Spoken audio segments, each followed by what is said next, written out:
We have repeatedly recognized that apparent substance abuse alone is not sufficient to assert jurisdiction, even when a child is aware of it. Reversing jurisdictional judgment based on parents' methamphetamine use due to lack of evidence of current threat of serious loss or injury.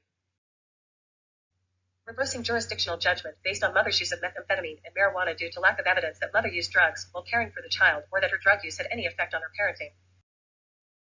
Evidence that a child has been exposed to a parent exhibiting the adverse effects of intoxication is not, in and of itself, a basis for juvenile court jurisdiction over a child.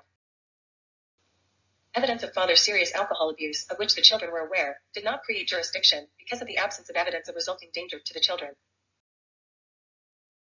Absent extraordinary circumstances, a parent has a liberty interest in familial association and privacy that cannot be violated without adequate pre-deprivation procedures. On this record, the evidence was insufficient to assert jurisdiction over K based on mother's substance abuse. Plaintiffs were arguably deprived of their right to procedural due process because the intentional use of fraudulent evidence into the procedures used by the state denied them the fight to fundamentally fair procedures before having their child removed, a right included in procedural due process. CPS conspires with the Assistant Attorney General, AAG, who then in turn has the judge issue warrant/orders that are unlawful and unconstitutional under the law. The mere possibility of danger does not constitute an emergency or exigent circumstance that would justify a forced warrantless entry and a warrantless seizure of a child.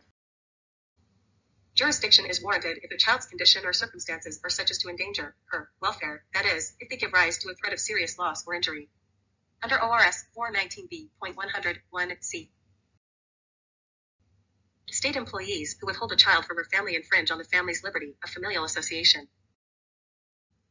An officer who obtains a warrant through materially false statements which result in an unconstitutional seizure may be held liable personally for his actions under Section 1983.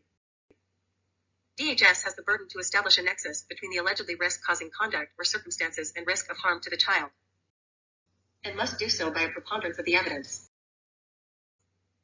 The risk of harm must be present at the time of the hearing and not merely speculative. Caseworker who intentionally or recklessly withheld potentially exculpatory information from an adjudicated delinquent or from the court itself was not entitled to qualified immunity. DHS must present evidence of the type, degree, and duration of the harm to the child. The private, fundamental liberty interest involved in retaining custody of one's child and the integrity of one's family is of the greatest importance. Thanks for watching.